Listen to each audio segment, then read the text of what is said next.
Every year when Christmas rolls around, I get the same question. Are you really spending it alone again?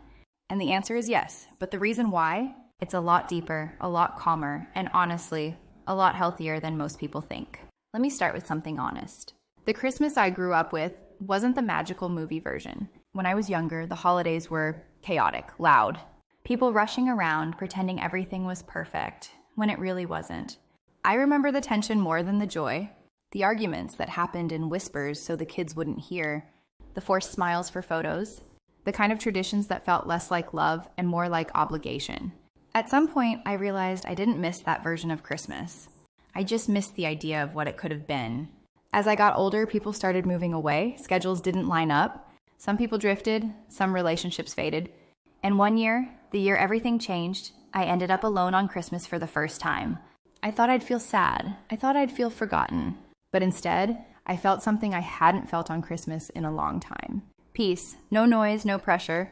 No performing happiness, just stillness. Spending that Christmas alone made me realize something kind of uncomfortable. I was tired. Really tired. Tired of pretending. Tired of the expectations. Tired of forcing myself into traditions that didn't feel like mine.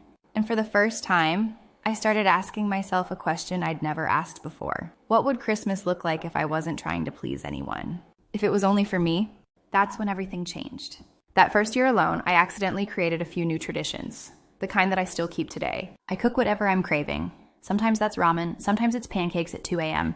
I watch the same movie every year. Not a Christmas classic, just a movie that makes me feel calm. I buy myself one gift, something small, something just for me. I clean the space. Not because I have guests, but because a clean room feels like a reset.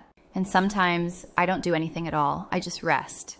These tiny traditions gave Christmas meaning again, a meaning that wasn't borrowed from family, movies, or society, but built on my own sense of comfort. I think a lot of people confuse alone with lonely, and honestly, they're not the same thing. Loneliness is when you want connection but can't find it. Being alone is when you choose space because it helps you breathe. Some of the most surrounded people in the world feel lonely. And some of the quietest, most introverted people feel deeply at peace in their own company. For me, Christmas alone isn't a punishment, it's a retreat. A reset button, a quiet room where I can hear myself think. I want to make something really clear. Celebrating alone doesn't mean I don't love my family or friends.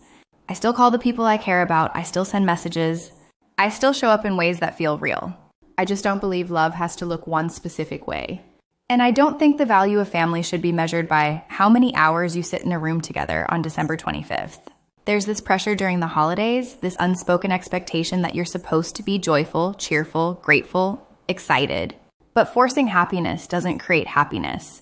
Pretending doesn't create connection.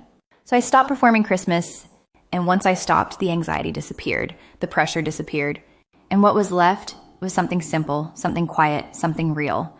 If you walked into my place on Christmas, here's what you'd probably see. Slow morning, no alarms. Making coffee while soft music plays. Opening a small self-gift. Watching a movie or reading a book. Cooking something slow and comforting. Taking a walk outside. Journaling about the year.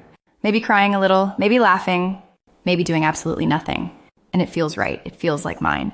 If you're spending Christmas alone this year, whether by choice or by circumstance, I want you to hear this clearly. There is nothing wrong with you. You are not less loved. You are not less valuable. You are not broken, strange, or behind in life. Sometimes being alone is healing. Sometimes it's the first step to learning who you are. Sometimes it's the doorway to peace you didn't know you needed. And even if this year feels heavy, it won't always feel this way. But for now, it's okay to be gentle with yourself. So yeah, that's why I always celebrate Christmas alone. Not because I'm sad, not because I'm avoiding anything, but because in a world that never stops rushing, this is the one day I let myself be still, completely, unapologetically still. My Christmas doesn't have to look like anyone else's, and neither does yours. What matters is that it feels truthful, that it feels peaceful, that it feels like you. You should care only about one thing, that you are happy, that you are blissful, that you are silent, that you are at ease with existence. If this video made you feel understood, consider subscribing. And no matter how you're celebrating this year, I hope you're gentle with yourself.